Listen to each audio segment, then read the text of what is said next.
a gente vai lá. Deixa eu compartilhar aqui a tela com vocês.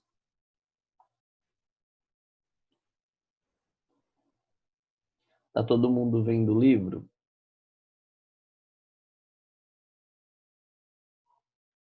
Estão vendo o livro? Pode responder, gente. Eu deixo. Você faz dizer assim, sim, querido professor, estou vendo o livro. Sim, professor. Isso, obrigado. Aí aqui, ó, do livro da unidade 4, a gente tem o quê? Ó, ele vai falar sobre reprodução de plantas e animais. E aí fala sobre reprodução sexuada, assexuada, fecundação, os tipos de frutos e os ciclos de vida. Aqui eu vou passar por essa unidade, a gente vai fazer uma revisão por cima. Eu acho que na aula de hoje a gente já consegue fazer a unidade inteira, porque eu não vou especificar muitos dados referentes a ela. E aí a gente vai, a partir da próxima semana, já estar trabalhando, talvez na quinta, eu aviso para vocês, já a próxima unidade, que é a unidade referente ao terceiro bimestre. Mas aí a gente tem o quê? Reprodução de seres vivos. A gente tem dois tipos de reprodução dos seres vivos, que são chamadas reproduções assexuada e a reprodução sexuada. Nessas características de reprodução assexuada e reprodução sexuada, a única letra que eu faço diferença nessas duas é a letra A. Na letra A, na biologia, nas ciências, ela tem uma característica de indicar negação. Então, se eu coloco o A na frente de algumas palavras, essas palavras vão ser o contrário do que elas significam. Por exemplo, quando eu falo aeróbico, eu estou falando que tem ar, que tem oxigênio. Quando eu falo anaeróbico, eu falo que não tem ar. Quando eu falo sexuada, é que tem relação com gametas, tem cruzamento de gametas, que a gente vai ver mais para frente. Tem participação de dois organismos vivos, macho e fêmea. Já quando eu falo assexuada, é porque não tem isso, não tem a participação de dois organismos e não tem a presença de gametas. Então, outra coisa que tem também nas ciências com A, se eu falo biogênese, é o nascimento da vida, a biogênese é o não nascimento da vida. Então, esse A, ele sempre tem o significado de negação. Então, quando vocês verem duas palavras e essas duas palavras, a única diferença entre elas for um A na frente, então isso quer dizer que essa palavra que tem esse A, ela está negando alguma coisa que vem depois. Nisso, na reprodução assexuada, que não envolve gametas, que não envolve macho e fêmea, o princípio dela é um processo de divisão chamado de mitose. Alguém lembra qual é o nome da outra divisão que não é a mitose? Eu tenho a mitose e tenho Tenho dois nomes de divisão celular. Quais são elas? Mitose e... Alguém saberia me dizer o outro nome?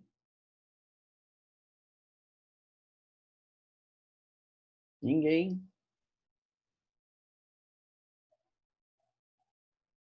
Mitose e meiose. Vocês já ouviram falar essas palavras? Mitose e meiose? Pelo menos ouviram, assim, alguém falou um dia para vocês, assim, perdido, saiu esse nome? Alguém já ouviu alguma vez falar sobre mitose e meiose?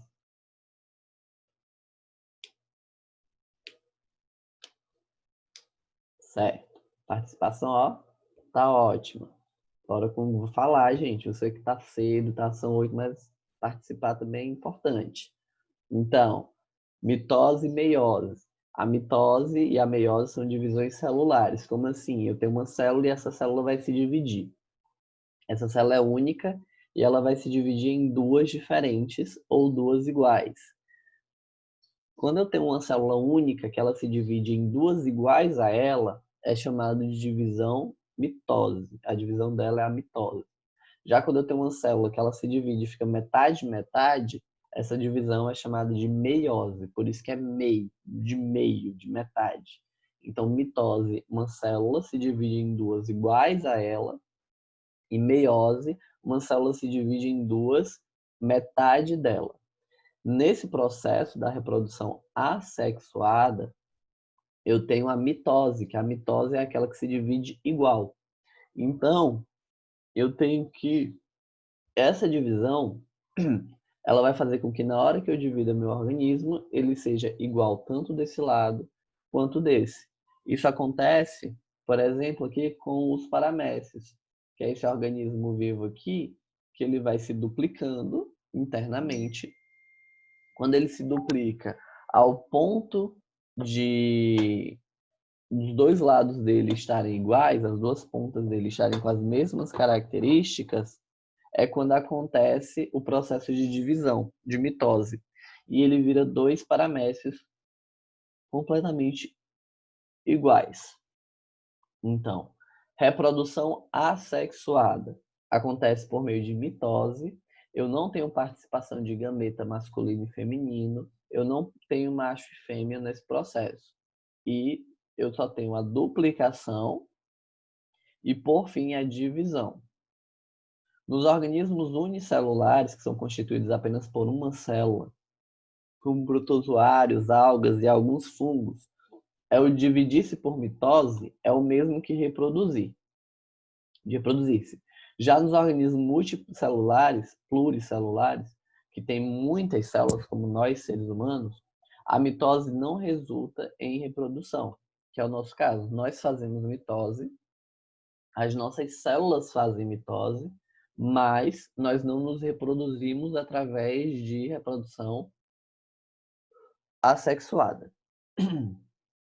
Nós nos reproduzimos de reprodução sexuada, que a gente vai ver mais para frente. Mais um exemplo são as bactérias, que se dividem por mitose, conhecida também esse processo de divisão de mitose por bipartição ou fissão bacteriana, que é o que acontece aqui. Aqui tem alguns exemplos de reprodução assexuada, chamada de esporos, ou brotamento, ou reprodução por segregação. A reprodução por brotamento é como se fosse das plantas. Eu pego um broto, eu pego um galho de algumas plantas, nem todas conseguem se reproduzir dessa forma, mas aí eu pego um broto, pego um galho e coloco na terra. E esse galho ele vai se transformar em uma nova árvore, então é por brotamento. De reprodução por regeneração é quando eu corto, por exemplo, uma planária, que é um tipo de ser vivo, microscópico e de água doce. Ele, se eu cortar ele em diversas partes, cada parte vai virar um novo organismo. Por exemplo, eu tinha aqui eu fiz o corte aqui em cima, esse aí, ó, cresceu o resto do corpo. Esse do meio ficou só o centro, e aí cresceu a cabeça e o rabo. E aqui eu deixei só o rabo e cresceu toda a parte de cima. Então, um organismo dividido em três se transforma em três organismos diferentes. Essa é a reprodução por regeneração assexuada. E por brotamento é quando eu coloco um broto e desenvolve. E tem o dos esporos, que os esporos são levados pelo vento e quando germinam, também vão virar outro organismo e não precisa de gametas ou de macho e fêmea para isso.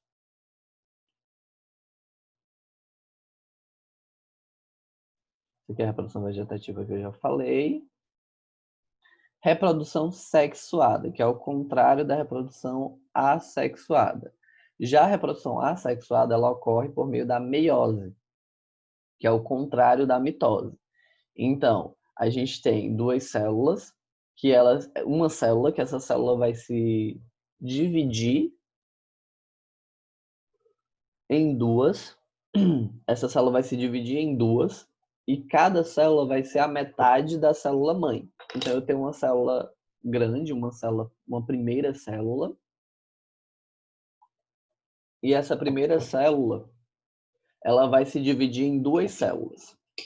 E cada uma dessas células que se dividiu vai ser a metade da célula primeira. É como se eu pegasse uma laranja inteira e dividisse essa laranja ao meio e transformasse ela em metade, metade, só que agora como se cada uma fosse inteira, só que com só metade da composição dela por dentro.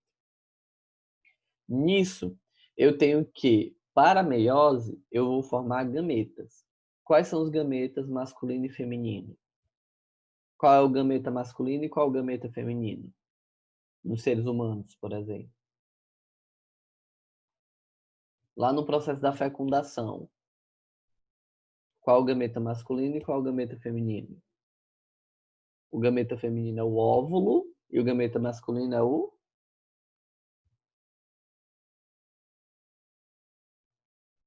É o esper...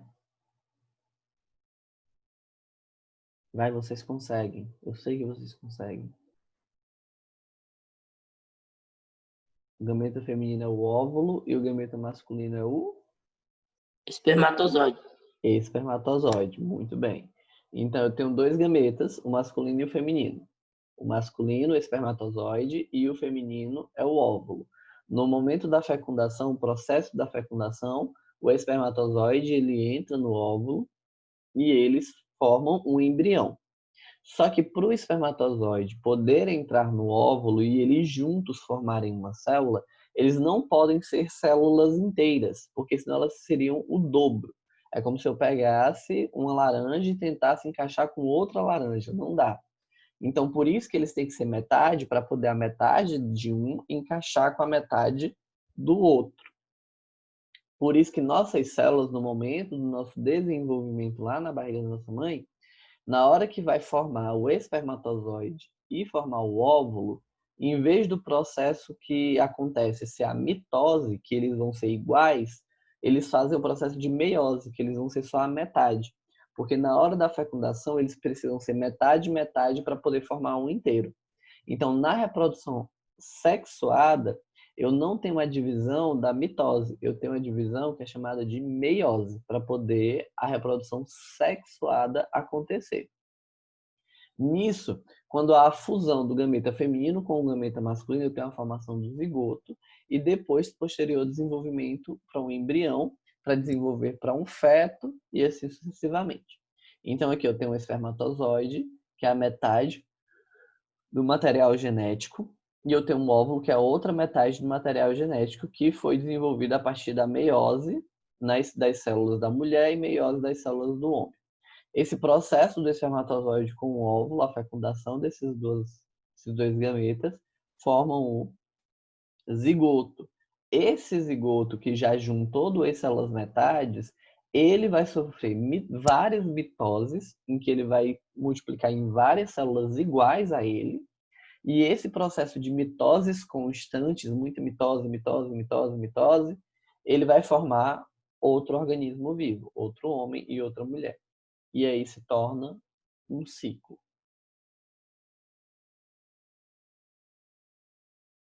E aí a gente tem algumas características e alguns termos relacionados a essa parte da reprodução sexuada. Quais são eles? A gente tem primeiro que a reprodução e a fecundação ela pode ser interna ou externa. Ela é interna quando nos seres humanos, por exemplo, porque a mulher ela gestaciona o bebê. Então fica dentro dela. Então por isso que é considerado uma fecundação interna. Já, por exemplo, os sapos eles precisam da água. A fêmea libera os óvulos na água, o macho libera os espermatozoides na água.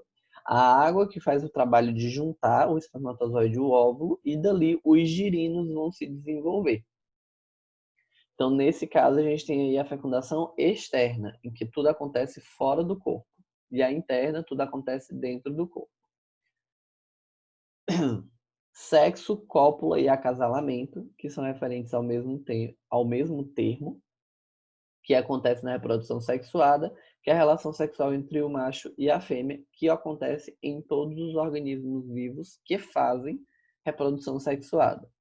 Em alguns organismos, como por exemplo minhocas, acontece o que é chamado de fecundação cruzada, em que no momento da cópula, do acasalamento, o macho e a fêmea, que não são macho e fêmeas, pois eles são hermafroditas, eles possuem os dois sexos, eles fazem o que é chamado de fecundação cruzada, que é o acasalamento, é como se uma minhoca tivesse aqui e a outra tivesse aqui, elas se encaixassem dos dois lados, assim e assim, e nesse encaixe, a parte masculina de um e a parte feminina da outra, que estaria mais aqui embaixo, fecundam automaticamente e as duas minhocas saem grávidas. Isso é chamado de acasalamento de cópula de sexo cruzado, em que os dois organismos, num organismo hermafrodita, os dois saem grávidos. E fêmeas e machos, as divisões e as organizações que se referem a esses termos, né? Que a gente tem do sexo biológico, que é caracterizado fêmea e macho, e as características que pertencem a essas divisões é o gameta masculino, representado pelo espermatozoide, o gameta feminino, representado pelo óvulo. Mas aí a gente tem nas plantas que a parte masculina é chamada de anterozoide, enquanto a parte masculina nos homens que produz os espermatozoides é chamada de testículos.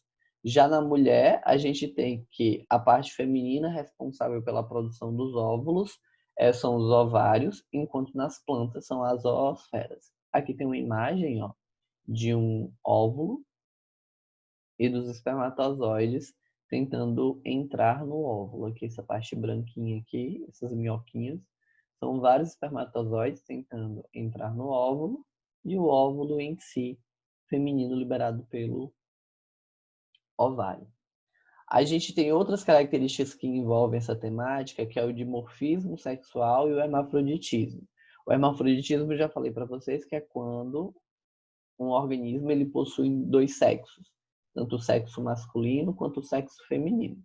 Porém, nos seres humanos, não se desenvolvem os dois. Se desenvolvem apenas um e por uma questão médica ou até mesmo pessoal dos pais é escolhido qual desenvolver. Então, por exemplo, se nascer uma criança hermafrodita, humana hermafrodita, e através de exames identificaram que ela tem os ovários atrofiados, o útero atrofiado, ela só possui o canal vaginal e tem os testículos desenvolvidos e o saco escrotal desenvolvido e o pênis desenvolvido. Então, vão fazer o quê? Vão fazer com que permaneçam com a genitália masculina e vão atrofiar e retirar ou fechar a parte da genitália feminina. Já se através de exames descobrirem ao contrário, que os testículos não são desenvolvidos, que o pênis não é desenvolvido e que a genitália feminina é desenvolvida, então eles permanecem com o que está desenvolvido durante a gestação e eliminam ou retiram o que não está desenvolvido. E isso, no caso dos humanos, também não é mais chamado de hermafrodita, nos humanos é chamado de intersexual. Enquanto que o dimorfismo sexual ele tem a ver com a diferença entre macho e fêmea.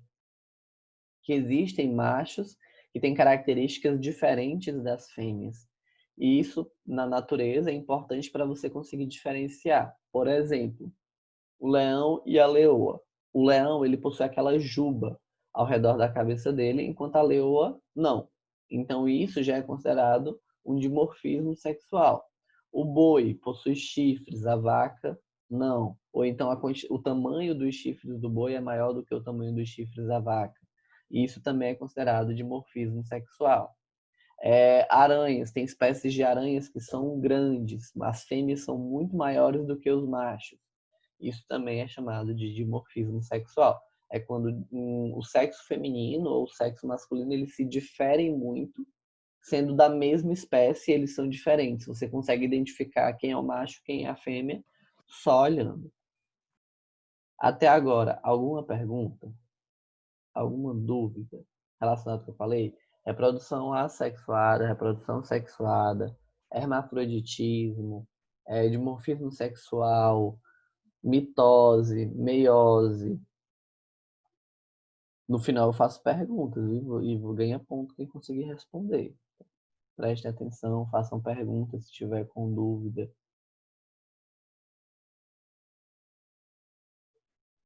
Certo. E por fim dessa unidade, dessa temática, quer dizer, inicial, a gente tem o que é chamado de partenogênese, que a partenogênese, ela é como se fosse uma reprodução assexuada, porém está envolvido o óvulo feminino, que é quando um óvulo feminino ele se desenvolve sozinho, sem a necessidade do espermatozoide. É muito raro acontecer, mas existe algumas espécies em que o óvulo ele se desenvolve em um organismo sem a necessidade do espermatozoide, como pulgões, algumas espécies de tubarões e de lagartos que se desenvolvem por partenogênese, que fazem mitoses constantes até gerar um organismo vivo sem a necessidade de cruzamento. Agora, a fecundação das plantas. Nas plantas a gente é muito parecido o processo, só muda que, eu não vou detalhar aqui essas partes, mas a gente tem dois grupos principais, que são as angiospermas, que é esse aqui, e as gimnospermas, que a gente passou. As gimnospermas, a diferença entre elas principal é porque as gimnospermas significa sementes nuas, enquanto as angiospermas significam sementes aparentes. Por que isso? Sementes escondidas. Por que isso? Porque nas gimnospermas eu não tenho fruto e nas angiospermas eu tenho fruto. Então, nas gimnospermas eu só tenho uma semente externa aparente, enquanto nas angiospermas eu vou ter o fruto que me esconde a minha semente. Então, por isso que uma é semente aparente e outra é semente escondida. Uma é semente nua e é como se outra fosse semente vestida. No processo de reprodução, quem desenvolve a reprodução nas plantas, né, são as flores. As flores, elas têm parte masculina e feminina, e elas têm os pólens que são dispersos no ar para poder desses pólens encontrarem o organismo masculino e feminino para o desenvolvimento dos frutos. Esse processo de fecundação das plantas, ele acontece quando, de modo geral, quando eu tenho uma árvore, essa árvore desenvolve flores, essas flores liberam pólens no ambiente, esses pólens, eles são liberados pelo vento, levados pela água ou até mesmo pelas abelhas e alguns organismos polinizadores. Eles chegam em outras flores, onde eles entram, fecundam com o óvulo, porque o pólen ele é masculino, e a flor ela tem a parte feminina, e dessa flor vai se desenvolver um fruto. Esse fruto ele vai se desenvolver do ovário da flor, como uma maçã, como uma pera, como uma laranja. E esse é o resultado da reprodução. Então, a reprodução de uma planta ela é a formação, no caso das angiospermas, do fruto. Mas por quê? Porque dentro desse fruto tem a semente. E a semente que é responsável pelo nascimento de outra árvore. Então, ela vai ser responsável na hora que você tirar o fruto, a semente e plantar. Aquela semente é um embrião em desenvolvimento, é um zigoto, e na hora que você plantar na terra, ela vai se desenvolver numa nova árvore. Mas a semente é um processo evolutivo que aconteceu com as plantas, como forma delas superarem as diferentes estações do ano, muito frio, muito quente, e elas continuarem vivas. Aqui já de ciclos de vida, é algumas características relacionadas a seres vivos que têm tanto reprodução sexuada quanto reprodução assexuada. E nesse ciclo de vida, como por exemplo aqui dos musgos, a gente tem aqui, ó, o anterozoide, que é masculino, se relaciona com a oosfera, que é feminina, e desenvolve um processo de fecundação até a formação do embrião, e a formação do embrião desenvolve-se uma cápsula que libera esporos no ar que formam novos organismos. Então, nesse processo ciclo reprodutivo dos musgos, é mais ou menos o que eu falei. E bem aqui no processo reprodutivo de outro ser vivo que é chamado de água-viva, a gente tem aqui duas medusas, duas águas-vivas, elas fazem por reprodução sexuada a junção do gameta feminino com o gameta masculino, formam um zigoto que se desenvolve-se numa larva. A larva, ela se fixa no solo para poder crescer. Só que aí chega um momento em que ela cresce como se fosse uma árvorezinha. E essa árvore começa a ser liberada através de reprodução assexuada, sem a necessidade de gametas, novas medusas. E começa como se uma medusa tivesse encaixada na outra, E por descolamento assexuado se desenvolvem várias medusas flutuantes. Então isso daqui é chamado de alternância de gerações, porque tem tanto fase sexuada quanto fase assexuada, que não envolvem gametas.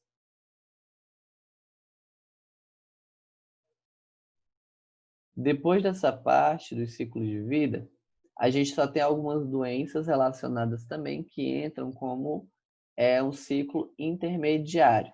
O que é isso? A gente tem 3 doenças que vão ser faladas aqui, que é a ascaridíase, a esquistossomose e a teníase ou cisticercose, que elas têm uma relação, as duas. Então, a gente tem o quê?